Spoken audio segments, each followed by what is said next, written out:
Hi guys, welcome to I dream. నేను మీ Chanakya. Present మన స్టేట్లోనే కాదు, దేశంలోనే భయాన్ని కల్పిస్తూ ఉన్న ఏదైనా ఉంది అంటే అది మంకీ పాక్స్. మరి మంకీ పాక్స్ ఫస్ట్ ఆఫ్రికాలోంచి మరి ఇప్పుడైతే ఇండియాలోకి వచ్చిందని చెప్పేసి చాలా వరకు రకరకాల కథనాలు మనం వింటున్నాం. కాకపోతే అసలు ఈ మంకీ పాక్స్ అనేది ఎలా వస్తుంది, తీసుకోవాల్సిన జాగ్రత్తలు ఏంటి, వాటి గురించి కూడా ఈరోజు మనతో మాట్లాడడానికి మరి అయితే ఇక్కడ సీనియర్ న్యూరో సర్జన్ మరి రంగనాథన్ గారు ఉన్నారు. సో వారిని అడిగి తెలుసుకుందాం. హాయ్ సార్, నమస్తే. నమస్తే. Welcome to I dream sir. Thank you sir. మరి మంకీ పాక్స్ అసలు ఆ మంకీ పాక్స్ అనేది ఎలా వస్తుంది, అసలు వచ్చిన తర్వాత తీసుకోవాల్సిన జాగ్రత్తలు ఏంటి సార్? మొట్టమొదటి మీరు ఏదైతే చెప్పారో ఇండియాలోకి వచ్చింది అని ఈ రోజు వరకు ఒక్క కేసు కూడా ఇండియాలో రాలేదు, నమోదు కాలేదు. ఓకే. అయితే ప్రాబ్లం వల్ల ఏమిటంటే మొట్టమొదట మీరు చెప్పినట్టుగా ఎక్కడ ఆఫ్రికాలో ఉంది, central Africa, western Africa, Congo, Burkina Faso, Kenya. అక్కడ నుంచి నెమ్మదిగా కొన్ని వారాల క్రితం స్వీడన్, యూరోప్లో కేసు వచ్చింది. తర్వాత మన పొరుగు దేశం పాకిస్తాన్.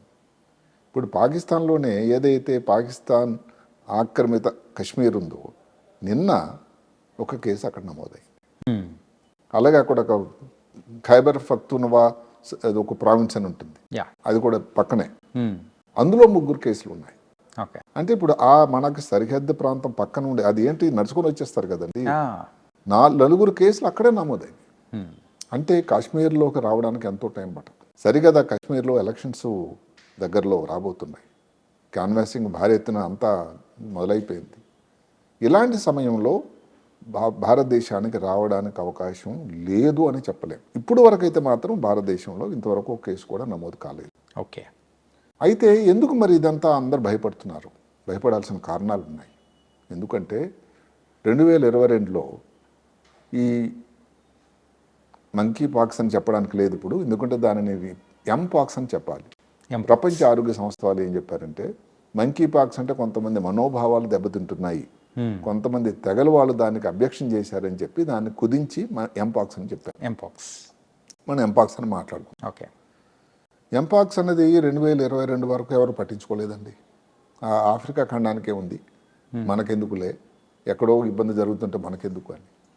ఎప్పుడైతే సంపన్న దేశాలు 2022లో దానికి ఇబ్బంది పడ్డాయో భారతదేశం కూడా కేరళలో దగ్గర 30 కేసులు నమోదయ్యాయి. అందులో 10 మంది జరిగిపోయారు కూడా. అప్పుడు ఇంకా అందరికీ సంబంధించింది అని దాని గురించి. ఇప్పుడు పరిస్థితి ఏమిటి? ఎవరో ఇంత చెప్పినట్టు ఎవరింట్లో అగ్గిపడింది మనకెందుకులే అని అలా వదిలేశారు. ఇప్పుడు అందరూ కూడా భయపడుతున్నారు. ఎప్పుడైతే ఈ ఆఫ్రికా ఖండం దాటి, సరిహద్దులు దాటి, ఎల్లలు దాటి యూరోప్లోకి ప్రవేశించిందో, ఏషియా ఖండంలోకి వచ్చిందో, ఇంకో కేసు మధ్యలో థాయిలాండ్లో నమోదైంది. అంటే అలాగలా వస్తున్నప్పుడు ఇంకా భారతదేశానికి రాదు అనడానికి లేదు. అందుకనే భారత ప్రధానితో సమేతంగా అందరూ కూడా అప్రమత్తమై ఆయన ఇంకా ముందు పోలాండ్ వెళ్ళే ముందు ఒక మీటింగ్లో ఆయన హెడ్ చేశాడు మీటింగ్, అందరికి ఇన్స్ట్రక్షన్స్ ఇచ్చాడు. ఇక్కడ మనం కోవిడ్ అనుభవం నెమరు వేసుకోవాలి. ఖచ్చితంగా సార్. కోవిడ్ అన్నది అంత సంతోషకరమైన భారతదేశానికి జరిగింది అయితే కాదు. ఎంతమంది జరిగిపోయారో లెక్క చాలా కష్టం. ప్రతి కుటుంబంలో కూడా ఒక వ్యక్తి కోవిడ్ వల్ల జరిగిపోయిన రోజులు ఉన్నాయి. ఎవరికైనా ఇంటికి ఫోన్ చేసి అందరు బాగున్నారని అడగడానికి భయపడిన రోజులు అవి.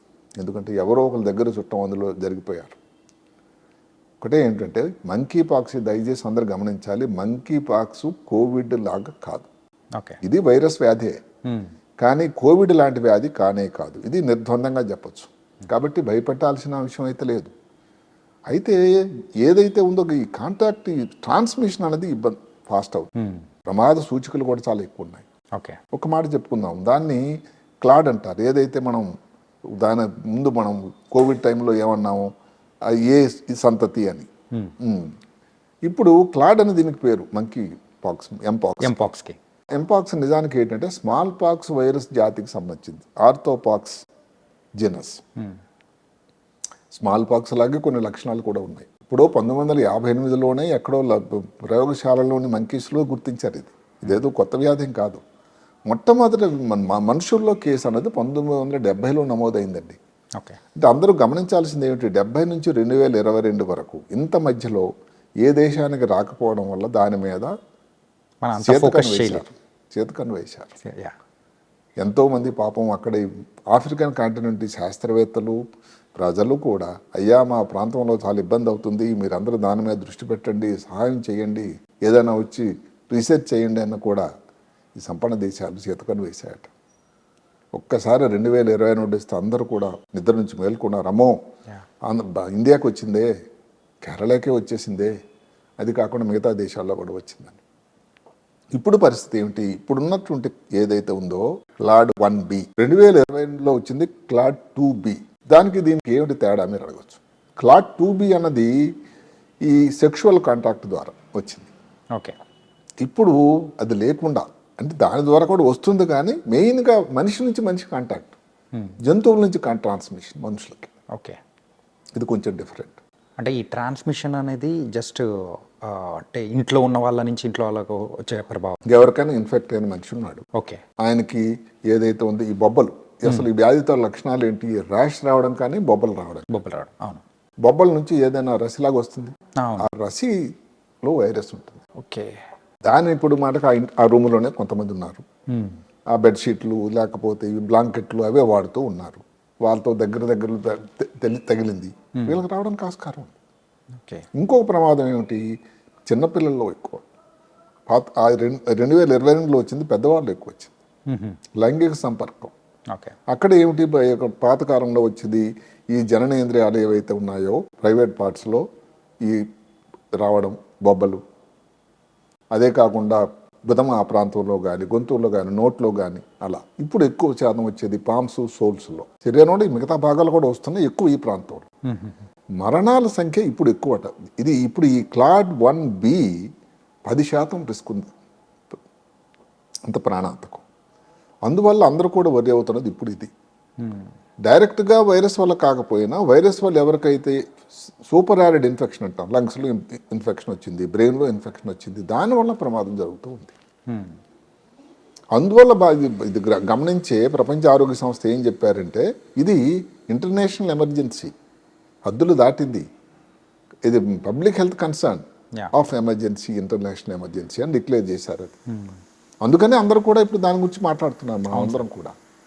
దీని లక్షణాలు అయితే జ్వరం. ఇప్పుడు ఒక వ్యక్తి ఆఫ్రికా నుంచి వచ్చాడు అనుకోండి, లేకపోతే ఎవరో చుట్టాలకు బంధువులకు వచ్చింది, మీరు చూడడానికి వెళ్ళారు హాస్పిటల్కి, అక్కడ వ్యాధి మళ్ళీ సంక్రమించినప్పుడు 1 వారం 2 వారాల నుంచి లక్షణాలు మొదలవుతాయి. జ్వరం, కాళ్ళ నొప్పులు, నడువు నొప్పి, కండరా వీక్నెస్, అసలు నిస్సత్వం అయిపోవడం. అదే కాకుండా మెయిన్గా 3 వారాల తర్వాత ఈ బొబ్బలు వస్తాయి. చికెన్ పాక్స్ వచ్చినప్పుడు చికెన్ పాక్స్ చిన్నవి, స్మాల్ పాక్స్ రోజులు ఇప్పుడు మీరు చూడలేదు, నేను చూడలేదు, కానీ స్మాల్ పాక్స్ ఒకటి ఉండేది, చాలా పెద్ద పెద్ద బొబ్బల్లాగా వచ్చేవి, బ్లిస్టర్స్. ఓకే. చికెన్ పాక్స్లో చిన్నవి, అది పెద్ద అంత ప్రాణాంతం కాదు. స్మాల్ పాక్స్లో ప్రాణాన్ని కోల్పోయారు. అదే కాకుండా కంటిలో వచ్చినట్టు కంటిలో చూపు కూడా పోయేది. అదృష్టవశాత్తు ఎంపాక్స్లో కంటిలో రావడానికి ఇంతవరకు దాఖలాలు లేవు. ఓకే. సో దీని లక్షణాలు వేరు. దీనివల్ల ఇబ్బంది, అలా ఇన్ఫెక్టివిటీ చాలా ఎక్కువ ఉంది. అలాందువల్ల ఇప్పుడు గ్లోబల్ ట్రావెల్ మొదలైంది, ప్రపంచం అంతా ఓపెన్ అయింది, ఎవరు ఎక్కడి నుంచైనా ట్రావెల్ చేయొచ్చు. మీరు మా దేశానికి రావడానికని లేదు కదా, కోవిడ్ అంత కాదు కదా. ఇప్పుడు కోవిడ్ టైంలో ఇంకా ఫ్లైట్లన్నీ క్యాన్సిల్ అయిపోయింది, మన అమెరికా వెళ్ళాలంటే లేవు, సపరేట్ పర్మిషన్, ఇంకేదో దేశం వెళ్ళి ఉండాల్సి వచ్చేది. ఇప్పుడు అలా కాదు, ఎవరో ట్రావెల్ చేస్తున్నాడు. అందుకని భారతదేశం ముందు జాగ్రత్తగా ఏం చేశారంటే, ఒక గవర్నమెంట్ ఆఫ్ ఇండియా నుంచి NCDC, national centre for disease control అని ఒకటి ఉంది. వాళ్ళు కొన్ని నిర్దేశిక అడ్వైజరీ ఇచ్చారు నిర్ణయం. ఏమిటి అడ్వైజరీ? ఎయిర్పోర్ట్ దగ్గర లేకపోతే సీపోర్ట్ దగ్గర ఎవరైతే సిక్ పేషెంట్ వచ్చాడో వాళ్ళని ఐసోలేట్ చేయాలి, వాళ్ళని ఐడెంటిఫై చేయాలి, లక్షణాలు ఉన్నవాళ్ళు కానీ సస్పెక్టెడ్ కానీ వాళ్ళని సపరేట్గా ఐసోలేట్ చేయాలి, టెస్టులన్నీ చేయాలి, వాళ్ళకి ప్రివెన్షన్ కోసం ఆలోచించాలి. అందరికీ కూడా ఆ చుట్టుపక్కల ప్రాంతాలకు అందరికీ ఇక్కడ కేసు వచ్చిందని అందరికీ నమోదు చేయాలి. అదే కాకుండా హాస్పిటల్ ఎక్కడెక్కడైతే ఉన్నారో ఇన్ఫెక్షన్ కంట్రోల్ మెజర్స్ తీసుకోవాలి అని ఇవన్నీ కూడా ఒక అడ్వైజర్ కూడా ఇచ్చారు.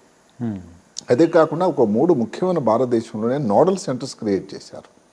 ఢిల్లీలోని ముఖ్యమైన hospital Ram Manohar Lohia, Safdarjung hospital, lady Hardinge college హాస్పిటల్లో నోడల్ సెంటర్స్, అంటే మెయిన్గా అక్కడ ట్రీట్మెంట్కి, డయాగ్నోసిస్కి. ఇది ఏదైతే నేషనల్ ఇన్స్టిట్యూట్ ఆఫ్ వైరాలజీ ఉందో అక్కడ ఈ శాంపుల్స్ అన్ని మనం పంపించేటట్టయితే ఈ RT-PCR టెస్ట్ ఇవన్నీ చేయటం, మెయిన్గా చేసేది ఏ వైరల్ డిజీజ్ అయినా RT-PCR టెస్ట్, ఆ టెస్ట్ చేసి నిర్ధారణ చేయటం, దానికి అవునా కాదని చెప్పడం అన్నది national institute of virology Pune వారికి ఆ బాధ్యత అప్పగించారు. అక్కడితో ఆగకుండా 32 ల్యాబ్ భారతదేశం అంతా నెలకొల్పారు. అంటే ఎంపాక్స్ని గుర్తించడానికి ఉపయోగపడే పరీక్షలు ఉండేటువంటి అన్ని సౌకర్యాలు. అదే కాకుండా ప్రతి రాష్ట్రంలో ప్రతి జిల్లా హెడ్ క్వార్టర్స్లో కూడా ఇలాంటి లక్షణాలు ఏదైతే మనం చెప్పుకున్నామో ఉండేటట్టయితే ఇది కావచ్చేమో అని గుర్తించి పక్కన ఉన్న పెద్ద కేంద్రానికి చెప్పాల్సినటువంటి బాధ్యత అక్కడ మెడికల్ ఆఫీసర్స్ కూడా ఉంది అని. ఓకే. సో ఇది భారతదేశం తీసుకున్నటువంటి ముందు జాగ్రత్తగా చర్యలు. ఇవన్నీ వింటూ ఉంటే మరొకసారి మనమైతే 2020లో వచ్చిన కోవిడ్ పరిస్థితులు మళ్ళీ వస్తాయేమో అని ఒక భయాన్ని కల్పిస్తున్నాయి అదే ప్రేక్షకులందరిలో. ఒకసారి భయం వచ్చిన తర్వాత జనం అంత ఈజీగా మర్చిపోలేరండి. మర్చిపోరు సార్, అది ఒక పీడకల లాంటిది. ఎందుకంటే ఈ పర్సంటేజ్ ఆఫ్ డెత్ రేట్ చాలా ఎక్కువ ఉంది. అంటే మనం కోరుకోవడం ఒకటే కాదా, మనం తీసుకోవాల్సిన జాగ్రత్తలు ఏమిటంటే ఎంపాక్స్ అనేది భారతదేశానికి ప్రవేశించకూడదు. అదే కాకుండా ఇప్పుడు కేరళ తీసుకోండి 2022లో, ఇంకా అది అప్పటి నాటి స్ట్రెయిన్ ఏదైతే ఉందో అంత ప్రమాదకరమైంది కాదు. కోడ్ 2B, ఇప్పుడు 1B ఇంకా ప్రమాదకరమైంది. ఓకే. చిన్నపిల్లలు ఇవన్నీ గుర్తించి చెప్పేసరికి ముందుకాలం కాస్త అయిపోతుంది. అప్పుడు ఉన్న మరణాల సంఖ్య పర్సంటేజ్ 1% అయితే ఇప్పుడు ఉన్నటువంటి ఈ స్ట్రెయిన్ వల్ల వచ్చేది 10% అట. సరే, కొన్ని దగ్గరలో 5% అని అంటున్నారు, 5 నుంచి 10%. ఆ గ్రాడ్యువల్ ఇంక్రీజ్ కూడా చాలా పర్సెంటేజ్, అంటే చాలా ప్రమాదకరమైంది. ఓకే. అందువల్ల అందరికీ భయం వేసింది. అంటే వచ్చిన తర్వాత మళ్ళీ ఇప్పుడేదో కోవిడ్ ఎక్స్పీరియన్స్ ఏదైతే వస్తుందా అయినసరికి కోవిడ్ వచ్చేసింది. ఇప్పుడు ఆ ఎక్స్పీరియన్స్తో, అనుభవంతో భారతదేశానికి మంకీ పాక్స్ వచ్చినా కూడా అక్కడతో కట్టదిట్టం చేయాలి, మిగతా ప్రాంతాలకు స్ప్రెడ్ కాకూడదు, మన దాని వరకు రాలేదు కదా అనుకోని ఆలోచించడానికి లేదు, ముందు జాగ్రత్తగా నీతి చర్యలు తీసుకోవాలని భారతదేశం సంక్రమించింది. ఇవన్నీ వింటూ ఉంటే మరొకసారి ఎమర్జెన్సీ కండిషన్స్ వచ్చేస్తున్నాయేమో అని కూడా అనిపిస్తుంది. లేదు, ఇది కూడా ప్రపంచ ఆరోగ్య సంస్థ వారు ఏం చెప్పారంటే మళ్ళీ లాక్డౌన్ ఇలాంటివి జరగడానికి ఆస్కారం లేవు అని చెప్పారు నిర్ద్వందంగా. ఓకే. ఎందుకు అంటే కేసుల సంఖ్య తక్కువ ఉంది. ఓకే. అంటే ఇప్పుడు ఇంకా మీరు ఆఫ్రికన్ కాంటినెంట్లోనే అంటే ఆ ఖండంలోనే స్టార్టింగ్ ఈ సంవత్సరం నుంచి దగ్గర 19,000 కేసులు నమోదైనాయి. 19,000 పైచులకు ఇంకా పెరుగుతూ ఉన్నాయి. కానీ మిగతా ప్రాంతంలో యూరోప్లో ఒక కేసు, ఇప్పుడు ఏషియా ఖండంలో మాటకి థాయిలాండ్ కూడా మీకు ఇంక్లూడ్ చేసుకుంటే పోనీ మిడిల్ ఈస్ట్ అది, అందులో ఒక కేసు, పాకిస్తాన్లో 4 కేసులు, ఇంతే. మనం భయపడాల్సింది ఏమిటంటే పాకిస్తాన్ మన మిత్రులు వాళ్ళలో కేసులు వచ్చినప్పుడు కాశ్మీరు లేదా మిగతా ఉత్తర భారతం అక్కడి నుంచి రావడానికి ఆస్కారం లేకపోలేదు. ఇది గుర్తించే భారత ప్రభుత్వం చాలా అప్రమత్తమై ఉంది. సార్, ఇలాంటివి వచ్చినప్పుడు మెయిన్గా ఎంపాక్స్ విషయంలో ఒకరి నుంచి ఒకరికి ట్రాన్స్మిషన్ అవ్వకుండా ఉండాలంటే కొన్ని జాగ్రత్తలు అనేది చెప్పారు. కాకపోతే ఆ హైజీన్ అండ్ శానిటైజేషన్ అంతే ముఖ్యం. అదే మన కోవిడ్ నాడు చేసినటువంటి హైజీన్ పద్ధతులే, చేతులు కడుక్కోవడం కానీ, గ్లౌస్ ధరించడం కానీ, మాస్క్ ధరించడం కానీ, సాధ్యమైనంత వరకు ఎవరైనా ఎంపాక్స్ వ్యాధితో ఉన్న వాళ్ళని పలకరించాలి, ఏమనుకుంటారో అనేది తగ్గించి, మీరు దానికి హాస్పిటల్ విజిట్స్ అయితే తగ్గించాలి. ఒక అదృష్టం ఏమిటంటే ఎంపాక్స్ అనేది సెల్ఫ్ లిమిటింగ్ డిజీజ్. ఎలాగైతే వస్తుందో ఆ ప్రమాదం దాటిపోతే 4-5 వారాల్లో నెమ్మదిగా ఈ బొబ్బలు అనేది తగ్గిపోవడం, ప్రమాదం తగ్గిపోవడం కూడా జరుగుతూ ఉంది. ఈ లోపల ఈ ఇన్ఫెక్షన్ అంటే కొత్త చోట్లకు దాని ఇన్ఫెక్షన్, కొత్త ప్రాంతాల్లోని ఇన్ఫెక్షన్ ఆ విధే వ్యక్తికి రాకూడదని మనం కోరుకోవాలి. అండ్ కోవిడ్ విషయంలో వచ్చేటప్పటికి ఆ మాస్క్స్ యూజ్ చేయడం కానీ అలాంటివన్నీ మనం యూజ్ చేసాము. కాకపోతే ఈ ఎంపాక్స్ విషయం వచ్చేటప్పటికి మాత్రం కాంటాక్ట్ టు కాంటాక్ట్ ట్రాన్స్మిషన్ వల్ల వస్తుందంటారు. లేదు, ఇంకా అదే కాకుండా ఇప్పుడు కొంతమంది చెప్పడం దగ్గారు, తుమ్మారు, దాని వల్ల కూడా రావచ్చును అని వచ్చే అవకాశం ఉంటుందా? అదే కాకుండా ఇప్పుడు ఎనిమల్ టు 2 రకాలు ఉందండి, మనిషికి, ఎనిమల్ టు హ్యూమన్ బీయింగ్స్, జంతువుల నుంచి. ఓకే. అంటే ఇప్పుడు ఏమిటి, ఇప్పుడు రోజులు మారిపోయినాయి.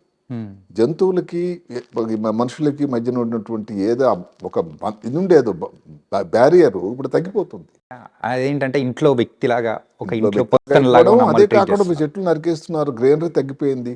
ఎక్కడో జంతువులని ఎక్కడో అరణ్యాలు ఉండేవి, ఇప్పుడు మరి ప్రాంతాల్లో పట్టణ ప్రాంతాలకు దాడి చేస్తున్నాయి. ఎక్కడైతే జనసాంద్రత ఉండే ప్రాంతాల్లో ఇది వచ్చిందంటే, ఉదాహరణకి కొంతమంది మంకీ తాలూకా ఏదైతే మాంసం కానీ లేకపోతే రోడెంట్ ఈ ఎలుకలు ఏదైతే పెద్ద ఎలుకలు ఉండో దాని తాలూకా మాంసం సేవిస్తారట. అది కానీ ఆ మాంసం సేవించినప్పుడు సరిగ్గా పూర్తిగా ఉడకకుండా సేవిస్తే వచ్చేదానికి ఆస్కారం. ఓకే. అదే కాకుండా ఇప్పుడు మంకీ కానీ ఎవరన్నా కరిచింది అనుకోండి, గీచేసింది, ఘాట్లు అయినాయి, దానివల్ల కూడా రావచ్చు. ఓకే. కాబట్టి ఈ ప్రమాదం కూడా పొంచి ఉంది. సో 2 దిశల్లో మన మీద దాడి జరుగుతూ ఉంది. ఓకే. కాబట్టి జాగ్రత్తలు అంటే ఏమిటంటే ఏదైతే ఉందో హ్యాండ్ వాషింగ్ కానీ, మాస్క్ కానీ, ఇంకొకటి ఏంటి, ప్రెగ్నెన్సీ ఎవరైతే లేడీస్లు స్త్రీలు ఉన్నారో పిల్లలకు ఆ వ్యాధి వచ్చేదానికి ప్రమాదం ఉందట. అంటే ఇది కొత్త పుట్టబోయే పిల్లలకి. సో అది ఇంకా మనం చాలా జాగ్రత్తగా ఉండాలి. కానీ ఇవన్నీ వింటూ ఉంటే అంటే ప్రీవియస్గా మనం చూసిన కోవిడ్తో కంపేర్ చేసుకుంటే ఇది ఇంకా కొంచెం భయంకరంగా అంటే దీని తాలూకా ఉన్నట్టు. మోర్టాలిటీ ఎక్కువ ఉంది కదా. యా. అదృష్టం వల్ల ఏమిటంటే కేసుల సంఖ్య నమోదైనటువంటి ప్రపంచం అంతా కూడా తక్కువగా ఉన్నాయి, తక్కువ. లక్షల్లో కోట్లు లేవు. అదొక సంతోషకరం. ఇంకొకటి ఏమిటంటే వ్యాక్సిన్. వ్యాక్సిన్ ఇంతవరకు దీనికి ఇది వ్యాక్సిన్ అని లేదు. ఓకే. శాస్త్రజ్ఞులందరూ ఏం చెప్తున్నారంటే స్మాల్ పాక్స్ రోజుల్లో ఏదైతే వ్యాక్సిన్ ఇచ్చేవాళ్ళు, ఎందుకంటే భారతదేశం స్మాల్ పాక్స్ టోటల్గా దాన్ని నిర్మూలించేసింది. సో ఆ వ్యాక్సిన్ ఇంకా వాడవచ్చు అని చెప్తున్నారు. మంకీ పాక్స్ కోసం వ్యాక్సిన్ అంటూ లేదు. ఓకే. నిన్ననే సమాచారం ఏమిటంటే ఈ serum institute of India Pune వారు మంకీ పాక్స్ వ్యాక్సిన్ మేము తయారు చేస్తున్నాం అని చెప్పాడు ఆయన. యా. అయితే అది రావడానికి సంవత్సరం పడుతుందట. ప్రస్తుతానికైతే ఈ సీజన్కి అయితే వాడడానికి లేదు. ఓకే. కొన్ని మందులు ఉన్నాయి. టీకో విరామిట్ అని ఒక మందు ఉంది. ఆ మందు ఇచ్చినట్టయితే కొంత ఉపయోగకరంగా ఉంటుంది. అది వరకు ప్రయత్నించవచ్చు వచ్చేటట్టయితే. ఇంకొకటి అందరూ గమనించాల్సింది ఏమిటంటే ఇంకా వ్యాక్సిన్ పేరు ఉన్నాయి. LC16 అని, ఆర్థోపాక్స్ వ్యాక్ అని ఉన్నాయి వ్యాక్సిన్లు. ఇవి ఇప్పుడు కోవిడ్ టైంలో లాగా అందరికి ఇవ్వడానికి లేదు. అంతే కదా, అది మాస్ ఇనాక్యులేషన్ కోసం WHO నిరాకరించింది. ఓకే. అంటే ఉన్న ఒక ఉపయోగకరమైన దీని వ్యాక్సిన్ వాడేయడం అవుతుంది. అసలు అంతా రాకపోతే 2022లో వచ్చింది. 27 కేసులు 30 కేసులు కేరళ తర్వాత ఆగిపోయింది. మిగతా రాష్ట్రాలకు రాలేదుగా. సో ముందు జాగ్రత్తగా అంత గొప్ప అందులో తక్కువగా ఉంది, అసలు ఇంకా తయారీ కాలేదు.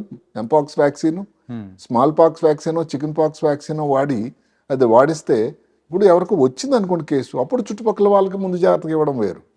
ప్రతి వాళ్ళు తీసుకోవడం అనడానికి మాత్రం ప్రపంచ ఆరోగ్య సంస్థ నిర్బంధంగా చెప్పింది వాడకూడదు అని. ఓకే సార్, ఈ మంకీ పాక్స్ అంటే ఎలాంటి సందర్భాల్లో వస్తుంటుంది? మెయిన్గా అయితే ఎలాంటి వాతావరణంలో ఇది ఎక్కువ ఎఫెక్ట్ అయ్యే అవకాశాలు ఉంటాయంటారు? అంటే ఈ వాతావరణం కన్నా ఎక్కడైతే పొడి వాతావరణం కానీ కొంచెం తడిగా ఉండేటువంటి వాతావరణంలో, తేమగా ఉండేటువంటి వాతావరణంలో వస్తుందని కొంతవరకు చెప్పడం ఒక కారణం. ఇప్పుడు ఆ ప్రాంతాల్లో కూడా అదేనని. మెయిన్గా ఏమిటంటే పర్సనల్ కాంటాక్ట్, రెండోది లైంగిక సంపర్కం ద్వారా. అసలు ఫస్ట్ టైం 2022 ఆ టైంలో వచ్చింది ఏమిటంటే స్వలింగ సంపర్కం, గే వేలలో వచ్చింది అది. అందువల్ల ఆ ప్రాంతంలో ఏదైతే జననేంద్రియాలు మర్మ అవయవాలు ఏదైతే ఉన్నా అక్కడ వచ్చినటువంటి ఈ రిలేషన్స్ ఇప్పుడు కూడా వస్తున్నాయి అలాంటి కేసులు. ఇప్పుడు డైరెక్ట్ పర్సనల్ కాంటాక్ట్ వల్ల వచ్చింది ఎక్కువ, అవి లేకపోలేదు. ఎందుకు ఈ క్వశ్చన్ అడిగానంటే యూజువల్గా వైరస్ అనేది కూడా వర్షాకాలంలో అంటే దాని ప్రాబల్యం అనేది కూడా ఎక్కువగా ఉంటుంది. సో ఇప్పుడు మన ఇండియాలో చూసుకుంటే ఈ వర్షాకాలం అనేది నడుస్తూ ఉంది, తర్వాత రాబోయేది ఇదే ఈ టైంలోనే కొంచెం సెప్టెంబర్. ఇప్పుడు పాతకాలంలో మేము చదువుకున్న టైంలో జపనీస్ ఎన్సెఫలైటిస్ ఏదైతే వైరస్ వ్యాధి, బ్రెయిన్ వాపు వ్యాధి, ఆ వైరస్ కి టైంలోనే వాళ్ళు ఆ వైరస్ కి సరైన ఇదనమాట మేత. కాబట్టి ఈ టైం ఇదే సరైన సమయం వాటికి. అప్పుడు వచ్చినప్పుడు కూడా డిసెంబరే కదా, కోవిడ్ టైంలో డిసెంబర్. ఎవరో వుహాన్ చదువుకున్న ఒక మలయాళీ వాళ్ళ ఇంటికి రావడం, మొట్టమొదటి కేసు భారతదేశంలో విత్తనం అక్కడ జరిగింది. దాని పేరు కొన్నాళ్ళు వుహాన్ వైరస్ అనేవాళ్ళు. తర్వాత వాళ్ళు అబ్జెక్ట్ చేయడం వల్ల దాని వుహాన్ వైరస్ తీసి ఏదో సార్స్ కోవిడ్ అని సెకండ్ అని పెట్టారు. మొత్తం మీద వైరస్ తాలూకా ఈ టైంలోనే అది ఎంతవరకు ఇంకా చాలా పరిశోధన చేయాల్సి ఉంటుంది. కానీ కేరళలోనే మొదలైంది ఏ వైరస్ వచ్చినా. అంటే ఎంపాక్స్ కానీ ఏదన్నా మీరు చెప్పండి, కోవిడ్ కానీ స్టార్ట్ అయింది అక్కడే. డెత్ రేట్ ఎక్కువ ఉంది కాబట్టి అందరు కూడా వరి అవుతున్నారు. మెయిన్గా వరి అవ్వాల్సిన సమయం ఉంది, ఎందుకంటే ఏం లేదు అని అనుకుంటే మరి ప్రమాదం వచ్చిందని ప్రమాదమే. సో ముందు జాగ్రత్తలు అనేది తెలియకపోతే ఇవన్నీ మన కార్యక్రమం చేయడంలో ఉపయోగం ఏంటంటే ప్రజలను భయపెట్టడానికి కాదు, ప్రజలకు అవగాహన కల్పించడానికి, అప్రమత్తంగా ఉంచడానికి. ఏదైతే అలవాట్లు, తినే భోజనం, ఇవి మాంసాహారులు ముఖ్యంగా ఈ జంతువుల తాలూకా మాంసం సేవించాలి, అది మీ ఇష్టం, అది మీ హక్కు, ఎవరు కాదనడానికి లేదు. దాని ముందు 1-2 సార్లు ఆలోచించాల్సింది. ఒకవేళ ఆ మాంసం గట్ట సేవించేటట్టయితే దాన్ని సరిగ్గా ఉడికించి సరిగ్గా చేయించాలి. జంతువులు గట్ట మీకు పాలించడం దాన్ని ఏది ఈ రోజుల్లో అది ఒక పెట్ లాగా అయిపోయినాయి. అంటే మంకీస్ పెట్స్ వాడే వాళ్ళు తక్కువ అనుకోండి, చేసేటట్టయితే డెఫినెట్గా వాటికి దూరంగా ఉండాలి. ఇవి జాగ్రత్తలు తీసుకోవడానికి మనం చెప్పడం. ఓకే. అండ్ ఇది మెయిన్గా ఈ మంకీ ఎంపాక్స్ వచ్చింది అని అంటే సో ఎన్ని రోజులు ఉండే అవకాశాలు ఉంటుంది కరెక్ట్గా? ఒక 4 నుంచి 5 వారాలు. 4 నుంచి 5 వారాలు ఏవైతే ఉన్నాయో మనం బొబ్బలు చెప్పుకున్నాము, ఆ బొబ్బలు నెమ్మదిగా మానిపోతాయి. ఓకే. మానిపోయి నల్లగా అయిపోయి ఆ తర్వాత కొంచెం దురదేస్తుంది అక్కడ. ఆహా. ఆ స్టేజ్లో దాని ఇన్ఫెక్టివిటీ దాంతో అక్కడ నుంచి వైరస్ వచ్చే అవకాశము ఇంకా ఉండదు అని చెప్పడం. Okay. So really thank you so much sir. ఏంటంటే ఎంపాక్స్ గురించి సో చాలా చక్కటి సమాచారం అనేది కూడా ఇచ్చారు. మంచి అవగాహన అనేది కూడా ప్రేక్షకులకు అందించారు. So thank you. So iDream ప్రేక్షకులందరూ కూడా అర్థం చేసుకోవాల్సిందంటే ఎంపాక్స్ తాలూకా ప్రమాదం పొంచి ఉంది. భారతదేశంలో ఇంతవరకు కేసులు నమోదు కాలేదు. అయితే మన సరిహద్దు ప్రాంతంలో ఆల్రెడీ కేసులు ఉండడం వల్ల రావడానికి అవకాశం లేకపోలేదు అని అందరూ గమనించాలి. ముందే జాగ్రత్తలు పని తీసుకునేటట్టు వచ్చిన తర్వాత చూద్దామన్నది కాకుండా ముందే కానీ జాగ్రత్తలు తీసుకుంటే ఇలాంటి ప్రమాదం కూడా వచ్చినా కూడా చాలా తక్కువ మందికి వచ్చి మనం ఇబ్బంది పడకుండా ఉండడానికి ఏదైతే 2022లో కేరళ వాళ్ళు చేసినటువంటి ప్రయత్నం నిజంగా మెచ్చుకోవాలి. అంటే అక్కడ నుంచి మిగతా రాష్ట్రాలకు జరగలేదు. అవును, అక్కడతోనే కట్టడి అక్కడ కట్టడి చేశారు. అందువల్ల ముందు ఇప్పుడు భారత ప్రభుత్వం మనకు ఎందుకో కేరళనో ఇంకెక్కడో జమ్మూ కాశ్మీర్ అని ఆగకుండా వచ్చిందంటే ఇబ్బంది అన్నది ఒక ప్రాణం పోయినా ముఖ్యమైన విలువే కాబట్టి అది దృష్టిలో పెట్టుకొని దానికి ఇప్పుడు కోవిడ్ లాగా ఒక వ్యాక్సిన్ అంటూ కూడా లేదు కాబట్టి ఏది కూడా ముందు జాగ్రత్తలే కరెక్ట్ అని భారత ప్రభుత్వం సన్నద్ధమైంది. Okay, thank you so much sir. Right అండి, నమస్కారం. సో విన్నారు కదా మరి డాక్టర్ రంగనాథన్ గారు మరి ఎంపాక్స్కి మరి వచ్చిందంటే ఎలా వస్తుంది, మరి వాటికి తగిన జాగ్రత్తలు ఎలా తీసుకుంటే మనం వాటి నుంచి బయటపడవచ్చు అని కూడా చెప్పేశారు. మెయిన్గా అయితే శానిటైజేషన్ ఈజ్ వెరీ ఇంపార్టెంట్. మనం అయితే వీటి గురించి తెలుసుకొని తగిన జాగ్రత్తలు తీసుకున్నామంటే మనం కూడా ఆరోగ్యంగా ఉండొచ్చు. ఇది ఇవాల్టి ప్రోగ్రామ్. మరో ప్రోగ్రామ్తో మళ్ళీ కలుద్దాం. అంతవరకు take care. This is your Chanakya.